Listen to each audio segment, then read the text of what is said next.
ఎమ్మెల్యేలు పార్టీ మారిన చోట బై ఎలక్షన్లు ఖాయం. ప్రజలు వారికి బుద్ధి చెప్తారు. కేసీఆర్ ఫామ్ హౌస్లో కేసీఆర్ను కలిసిన తాటికొండ రాజయ్య. పార్టీ మారిన ఎమ్మెల్యేల నియోజకవర్గాల్లో ఉప ఎన్నికలు వస్తాయని, వారికి ప్రజలు తగిన బుద్ధి చెప్తారని మాజీ సీఎం బీఆర్ఎస్ చీఫ్ కేసీఆర్ అన్నారు. స్టేషన్ గన్పూర్లో కడియం శ్రీహరి ఆగడాలు పెరుగుతున్నాయన్నారు. అక్కడ కూడా ఉప ఎన్నిక వస్తుందని, మళ్ళీ రాజయ్య గెలుస్తారని పేర్కొన్నారు. మంగళవారం ఎర్రవెల్లి ఫామ్ హౌస్లో మాజీ ఎమ్మెల్యే తాటికొండ రాజయ్య కేసీఆర్ను కలిశారు. నియోజకవర్గ ఇన్ఛార్జ్ కేసిరెడ్డి మనోజ్ రెడ్డిని కేసీఆర్ వద్దకు తీసుకెళ్లారు. 15 రోజులు మనోజ్ రెడ్డిని ప్రభుత్వం అక్రమంగా అరెస్ట్ చేయించి జైల్లో పెట్టించిందని కేసీఆర్కు రాజయ్య వివరించారు. ధైర్యం కోల్పోవద్దని, అండగా ఉంటామని కేసీఆర్ వారికి చెప్పారు. కాదు, ఈ రాజయ్య ఇంకా ఎలిజిబుల్ అనుకుంటున్నారా, ఇంకా అర్హుడు అనుకుంటున్నారా? ఏ విధంగా రాజయ్య అర్హుడు? మీరు అనర్హుడనే, చెల్లని రూపాయనే గత ఎన్నికల్లో రాజయ్యకు మీరు టికెట్ ఇవ్వలేదు. బీఆర్ఎస్ పార్టీ ఎమ్మెల్యేగా ఉన్న రాజయ్యకు 2023 ఎన్నికల్లో టికెట్ ఇవ్వలేదు. ఎందుకంటే ఇస్తే ఓడిపోతాడు, క్యారెక్టర్ లేనోడు, అవినీతి పరుడు, స్టేషన్ గన్పూర్ ప్రజల ముందు తలెత్తుకోలేనోడు, దోషి, దళిత బంధు తిన్నోడు, దళిత బంధులో ప్రతి దళితుడి దగ్గర 2-3 లక్షల రూపాయలు లంచంగా తీసుకున్నాడు, అక్రమాలు చేసినోడనే మీరు రాజయ్యకు టికెట్ ఇవ్వలేదు. మళ్ళీ అలాంటి అవినీతి పరుణ్ణే, అలాంటి చేతగానోన్నే తీసుకొచ్చి మళ్ళా మీరు స్టేషన్ గన్పూర్ ప్రజల నెత్తి మీద రుద్దుదామని చూస్తే ఎట్లా? ఇది మీ పార్టీకి పరుగు కథ. ఒక్క వ్యసనం లేదు ఆయన దగ్గర లేని వ్యసనాలు ఏం లేవు.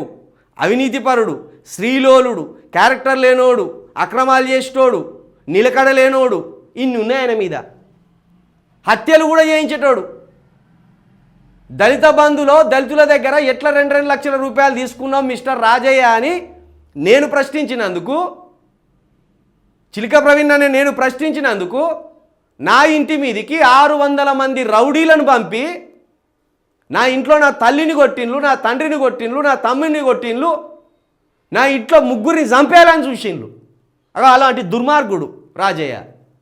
మళ్ళా ఆయనకు ఆ చేతగానోనికి మళ్ళా టికెట్ ఇస్తామని మీరు పిలిపించుకోవడంలో నిజంగా ఇది బీఆర్ఎస్ స్థాయిని తగ్గించుకున్నట్టు, అనవసరంగా మీరు మళ్ళొక్కసారి సీట్ను కోల్పోయినట్టు చెప్తున్నా కదా.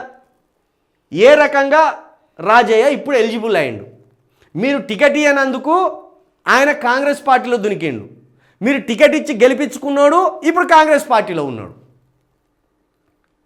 తాజా ఎమ్మెల్యేగా ఉన్న రాజయ్యకు 2023లో జరిగిన ఎన్నికల్లో టికెట్ ఇవ్వనందుకు కాంగ్రెస్లో దునికిండు.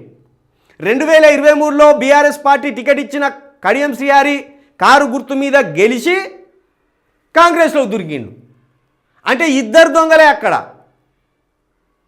టికెట్ ఇచ్చి గెలిపించుకున్న కడియం శ్రీహరి దొంగ, గోడ దునికి కాంగ్రెస్లో దునికిండు. బిడ్డ కోసము, మంత్రి పదవి కోసము, 100 కోట్ల రూపాయల కోసము. ఇక చేతగానోడని పక్కన పెట్టిన రాజయ్య కాంగ్రెస్ పార్టీలో దునికిండు. మళ్ళీ ఆయన రాజయ్య అటుపోగానే, కడియం శ్రీహరి అటుపోగానే రాజయ్య ఇటు వచ్చిండు గంతే. ఈడు ఆ గోడ దునికిండు, ఆడు ఈ గోడ దునికిండు గంతే. వీళ్ళను మళ్ళీ క్యారెక్టర్ ఉన్నోళ్ళని చెప్పుకుంటా మళ్ళీ వీళ్ళను ప్రజల మీద రుద్దాలని చూస్తున్నారంటే బీఆర్ఎస్ పార్టీ అనవసరంగా మీ విలువ కోల్పోతారు. స్టేషన్ గన్పూర్ ప్రజలారా, నేను మరొకసారి మీ అందరికీ చెప్తున్నా, 100% ఉప ఎన్నికల్లో స్టేషన్ గన్పూర్ నుండి చిలక ప్రవీణ్ అనే నేను బరిలో 100% ఉంటా. మీ ఆశీర్వాదం పొందుతా. స్టేషన్ గన్పూర్ను గతంలో లేని విధంగా ఒక రూపకల్పన చెప్తా. ఇప్పుడు చెప్తే బాగుండదు. మీతోటి మాట్లాడినాకనే, మీ దగ్గరికి వచ్చినాకనే చెప్తా. మీరు చేయవలసింది ఒక్కటే. ఇప్పుడు కడియం శ్రీహరి గారు కావచ్చు, రాజయ్య గారు కావచ్చు, ఇద్దరు వీళ్ళు నేను 4వ తరగతిలో ఉన్నప్పటి నుంచి వీళ్ళే ఉన్నారు. నేను 4th స్టాండర్డ్లో ఉన్నప్పటి నుండి రాజకీయాల్లో వీళ్ళు ఉన్నారు స్టేషన్ గన్పూర్లో. ఇప్పుడు మా క్లాస్మేట్సే బీటెక్ ఫైనల్ ఇయర్స్ అవుతాను. మా క్లాస్మేట్స్ పిల్లలే బీటెక్ ఫైనల్ ఇయర్స్ అవుతాను. అంటే మాతోటి చదివిన వాళ్ళ పిల్లలకే 25 సంవత్సరాలు 21 సంవత్సరాలు వచ్చినాయంటే ఇక వీళ్ళు ఎన్ని రోజులు అక్కడ దోసుకొని తింటున్నారో మీరు అర్థం చేసుకోరు. కాబట్టి స్టేషన్ గన్పూర్ ప్రజలారా, ఇలాంటి చేతగానులను క్యారెక్టర్లెస్ ఫెలోస్ని మళ్ళా మీరు కనుక ఆశీర్వదిస్తే ఖచ్చితంగా మీరు నేరం చేసిన వాళ్ళు అవుతారు. పార్టీలు ఎలాగ నేరం చేస్తున్నాయి, వీళ్ళకి దిక్కు లేదు. బీఆర్ఎస్ పార్టీ యువకులకు అవకాశం ఇవ్వాలనుకోవట్లేదేమో, బీఆర్ఎస్ పార్టీ యువకులను చేరదీయాలనుకోవట్లేదేమో. 68 సంవత్సరాలు పడ్డాయి, దళితుల దగ్గరనే దోపిడీ చేసినోడు, దళితులనే హింసించినోడు మళ్ళీ ఆయనకు టికెట్ ఇవ్వాలని చూస్తున్నారు. కాబట్టి స్టేషన్ గన్పూర్లో ఉన్న ప్రతి ఒక్కరు, నేను ఇప్పుడే ఇస్తున్నా మీకు నెంబరు, ఆల్రెడీ స్క్రీన్ మీద ఉంటుంది.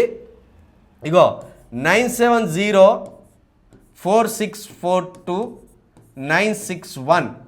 స్టేషన్ గన్పూర్ నియోజకవర్గం కింద 5 ఉమ్మడి మండలాలు ఉన్నాయి. ఇప్పుడు అవి కాస్త 7 మండలాలు అయినాయి. కొత్తగా చెల్పూరు, అదేవిధంగా వేలేరు, ఇవి 2 కలుపుకొని 7 మండలాలు అయినాయి. ఈ 7 మండలాలలో ఉన్న యువత ఈ నెంబర్కి మీరు ఖచ్చితంగా యూత్ పాలిటిక్స్ స్టేషన్ గన్పూర్లో రావాలి. ఈ 2 ముసలోళ్ళను ఇంటికి సాగనంపాలి, వీళ్ళకు పింఛన్లు ఇప్పించాలి అని మీరు అనుకుంటే నా నెంబర్ తోటి మీరు తప్పకుండా మీ పేరు, మీ గ్రామము, మీ మండలము నా వాట్సాప్ నెంబర్కి పెట్టండి. అతి త్వరలో మనం స్టేషన్ గన్పూర్లో కలుసుకుంటాం. చాలా పెద్ద ఆలోచన చేయబోతున్నాం. అక్కడి నుండి రాజకీయపరమైన ఒక చైతన్యాన్ని ఆ స్టేషన్ గన్పూర్లో తీసుకురావాల్సిన బాధ్యత మన మీద ఉన్నదని మరొకసారి చెప్తున్నాం. ఈయన కేసీఆర్ దగ్గరికి పోతాడా, కేటీఆర్ దగ్గరికి పోతాడా, ఇంకోటి దగ్గరికి పోతాడా పక్కన పెడితే చెల్లెని రూపాయి ఎక్కడైనా చెల్లెని రూపాయి. అది కేసీఆర్ దగ్గరికి పోయిన చెల్లెని రూపాయే, నీ రేవంత్ రెడ్డి దగ్గరికి పోయిన చెల్లెని రూపాయి. కాబట్టి ఇది బాగా గుర్తుపెట్టుకోండి. స్టేషన్ గన్పూర్లో యూత్ పాలిటిక్స్ చేయబోతున్నాం, ఇది ఫిక్స్ కాదు.